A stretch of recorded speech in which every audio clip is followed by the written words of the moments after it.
নমস্কাৰ নাথ গড ফাৰ্মিঙলৈ সকলো ভিউৱাৰ্ছকে স্বাগতম। আজি মই এটা ভিডিঅ' বনাব লৈছোঁ যে আমাৰ কিছুমান ছাগলী এনেকুৱা থাকে যে আমি যি খোৱালেও সিহঁতে খাব নিবিচাৰে বা খালেও সিহঁতৰ শকত নহয়। এনেকুৱা ক্ষেত্ৰত আমাৰ বিলটোৰ বুদ্ধিয়ে কাম নকৰা হয় যে আমি কি খুৱাম। কেতিয়াবা পেলু ঔষধ খোৱা যায়, কেতিয়াবা লিভাৰ টনিক খুৱাই দিয়া যায়, কেতিয়াবা মাল্টি ভিটামিন কিছুমান খোৱা যায়। তথাপিও কিন্তু ছাগলীজনীৰ স্বাস্থ্য মানে ভাল নহয় বা খাহী ছাগলীৰ ক্ষেত্ৰত আমি সোনকালে শকত কৰিব বিচাৰোঁ যাতে তাৰ বয়স হোৱাৰ লগে লগে আমি ভালকৈ শকত কৰি পেলাই বেচিব পাৰোঁ, দুপইচা বেছিকৈ পাওঁ। এনে ক্ষেত্ৰত আমি ছাগলীক কি খুৱাম কি নোখুৱাম সেই বিষয়ে আমি চিন্তা কৰি পেলাই কেতিয়াবা পাৰ নাপাওঁ। আমি বহুত ধৰণৰ কিবা কিবি খুৱাওঁ, তথাপিও মানে ছাগলীজনীৰ চেহেৰা আমি ভালকৈ উঠাব নোৱাৰোঁ।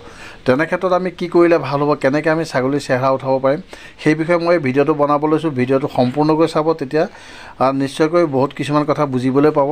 আৰু যদি ভিডিঅ'টো ভাল লাগে তেতিয়াহ'লে চেনেলটো ছাবস্ক্ৰাইব কৰিব বুলি মই নিশ্চয়কৈ আশা ৰাখিলোঁ। আহকচোন ভিডিঅ'টো আৰম্ভ কৰোঁ। চাওক, মই এই ভিডিঅ'টোত একচুৱেলি দুবিধ টেবলেটৰ বিষয়ে মই ক'বলৈ গৈ আছোঁ। টেবলেট দুবিধ হ'লে মানুহৰ টেবলেট, মানুহে ব্যৱহাৰ কৰা টেবলেট। এই টেবলেট দুবিধ আজিকালি বিশেষকৈ ডেকা ল'ৰা ছোৱালীবিলাকে, বিশেষকৈ যিবিলাকে জিমলৈ যায় বা নিজৰ বডিটো বেছিকৈ সুস্থ সবল কৰি দেখুৱাব বিচাৰে, শ্ব' কৰিব বিচাৰে, সহজ বুদ্ধিত তেওঁলোকে নিজকে মানে স্বাস্থ্যৱান বনাবৰ কাৰণে এই টেবলেটটো বিশেষকৈ বেছি প্ৰচলন কৰে। টাউন চহৰ জেগাবিলাকত এই টেবলেটটো উঠি অহা ডেকা চামৰ ল'ৰা ছোৱালীবিলাকে এই টেবলেটটো বেছিকৈ ব্যৱহাৰ কৰে নিজকে শকত কৰিবৰ কাৰণে।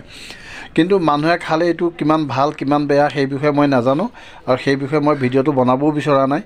তো মই ভিডিঅ'টো বনাইছোঁ যে এই টেবলেটটো আমি ছাগলীৰ ক্ষেত্ৰত ব্যৱহাৰ কৰিব পাৰোঁ নেকি। তো মোৰ মতে ছাগলীৰ ক্ষেত্ৰত আমি ব্যৱহাৰ কৰিব পাৰোঁ, নিশ্চয়কৈ পাৰোঁ। কাৰণ এয়া মানুহে খাই পেলাই শকত হ'বলৈকে কিছুমান মানুহে খায়। একচুৱেলি এই টেবলেটৰ কামবিলাক হ'ল বেলেগ ধৰণৰ কাম, বেলেগ কামৰ কাৰণে এইটো টেবলেট হয়। কিন্তু তাৰ ছাইড ইফেক্টৰ কাৰণে মানুহৰ ভোক বাঢ়ি যায় বা মানুহ শকত হ'বলৈ ধৰে। তো এই বস্তুটো আমি তেতিয়া ছাগলীৰ ক্ষেত্ৰতো ব্যৱহাৰ কৰিব পাৰোঁ, যিহেতু মানুহে খায়।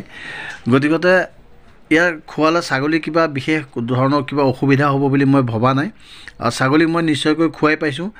যদি ছাগলীক আপোনালোকে খুৱাই তেতিয়াহ'লে আপোনালোকে নিশ্চয়কৈ ভাল ফল পাব বুলি আশা থাকিলে। তো টেবলেটবিধ বহুত বেছি দামৰো নহয়, আপোনালোকে চাব পাৰে। এইটো হ'লে কি কয় পেক্টিন টেবলেট হয়।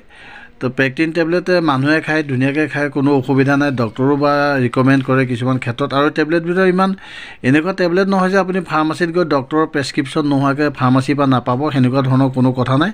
একদম নৰ্মেল টেবলেট হয়, আপুনি ফাৰ্মাচীত গৈ ক'লে ফাৰ্মাচীয়ে দি দিব। তো এই টেবলেটবিধ খোৱালে মানে এনেকুৱা ৰিজাল্ট পাব যে আপুনি ভাবিব নোৱাৰিব যে ইমান ধুনীয়া আমি ৰিজাল্ট পাইছোঁ। এইটো দেখা পাইছে ডেক্সনা টেবলেট হয়। ডেক্সনা টেবলেটৰ 30টাৰ দাম মাত্ৰ 7 টকা হয়। 7 টকাতকৈ কমতো পোৱা যায় যদি বেছিকৈ লোৱা যায়। গতিকে ইমান বেছি দাম নহয়, বহুত কম দামৰ টেবলেট হয়। কিন্তু কম দামৰ হ'ল বুলি যে ই ভালকৈ কাম নকৰে এইটো নহয়, কাম বহুত ভালকৈ কৰে। ইয়াৰ ডেক্সনাৰ লগতে পেক্টিন টেবলেটটো খুৱাব লগা হয়। পেক্টিন টেবলেটৰ দাম বহুত বেছি নহয়। তো ডেক্সনা আৰু পেক্টিন দুইটা মিক্স কৰি পেলাই আমি খুৱাবলগীয়া হয়, আৰু ইমান সস্তাৰ টেবলেট আমি ধুনীয়াকৈ ব্যৱহাৰ কৰিব পাৰোঁ। তাৰপিছত এইটো হ'লে কি পেক্টিন টেবলেট। পেক্টিন টেবলেটটো 30টাৰ দাম 67 হয়। 67ৰ জেগাত আপোনাৰ 60 টকা মান কৰিও পাই যোৱা যায়। গতিকে ইমান সস্তা টেবলেট হয়, আনি পেলাই ছাগলীক ব্যৱহাৰ কৰিব পৰা যায়। ইয়াৰ টেবলেটটো মানুহে ইবিধৰ এটা সিবিধৰ এটা কৰি পেলাই দিনটোত 3বাৰ মানকৈ খায়, তেতিয়া সোনকালে শকত হয় তেনেকুৱা তেওঁলোকে ভাবে। কিন্তু ছাগলীৰ ক্ষেত্ৰত মই কওঁ ইবিধৰ 2টা আৰু সিবিধৰ 2টা 4টা টেবলেট লৈ পেলাই এটা ড'জ ছাগলীক দিনটোত একবাৰ খোৱালে হয়। মোৰ মতে একবাৰ খুৱাব লাগে। তেনেকৈ যদি 4-5 দিনমান আপোনালোকে খুৱায় তেতিয়াহ'লে চাব যে ছাগলীৰ ৰং ৰূপ মানে চব সলনি হৈ যাব, আৰু লাহে লাহে বেছিকৈ খাবলৈ ধৰিব, বহুত বেছিকৈ খাবলৈ ধৰিব। আৰু এনেকৈ যদি 15-20 দিন বা 1 মাহমান খুৱায় তেতিয়াহ'লে খাহী ছাগলীৰ ক্ষেত্ৰত আপোনালোকে আকাশ পাতাল পাৰ্থক্য দেখিবলৈ পাব। তো মই এই ভিডিঅ'টো বনাম বুলি বহুতৰ সৈতে আলোচনাও কৰিছোঁ। কোনোবাই কৈছে ভিডিঅ'টো বনাব লাগে, কোনোবাই কৈছে বনাব নালাগে। তো মোৰ কথা হ'লকৈ যেতিয়া মানুহে খায়, মানুহৰ টেবলেট হয়, মানুহে খালে কোনো ধৰণৰ ক্ষতি নকৰে, তেতিয়া ছাগলীক খোৱালেও মোৰ মতে কোনো ধৰণৰ ক্ষতি নহয়, আৰু যিটো লাভ হয় সেই লাভটোহে আমাক লাগে। তো আজিলৈ ভিডিঅ'টো ইমানেই আছিলে। যদি মোৰ ভিউৱাৰ্ছে কোনোবাই ভাবে মই ছাগলীক খুৱাই চাওঁ, নিশ্চয়কৈ মোৰ মতে খুৱাই চাব পাৰিব। তো মই কোনো টেবলেটৰ প্ৰমোশ্যন কৰা নাই বা মই কোনো ডক্টৰো নহয় যে মই ইয়াৰ বিষয়ে বহুত বেছি ভালকৈ জানো সেইকাৰণে কৈছোঁ। কিন্তু মই কাৰোবাৰ পৰা উপদেশ পাই পেলাই মই খুৱাই চাইছোঁ আৰু মই ভাল ফল পাইছোঁ। সেইকাৰণে মই ভিডিঅ'টো বনাইছোঁ যাতে মোৰ ভিউৱাৰ্ছো কোনোবাই লাভান্বিত হওক।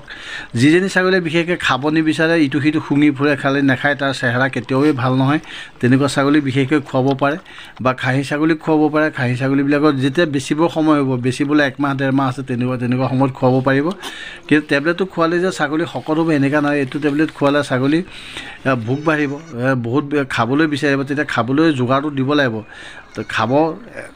তো খালেহে ছাগলীটো শকত হ'বলৈ পাব তো আজিলৈ ভিডিঅ'টো ইমানেই আছিলে যদি ভাল লাগে পুনৰ কৈছোঁ মোৰ চেনেলটো ছাবস্ক্ৰাইব কৰিব নাপাহৰিব লাইক কৰিব কমেণ্ট কৰিব কিবা জানিব লগা থাকিলে থেংক ইউ ভিডিঅ'টো চোৱাৰ বাবে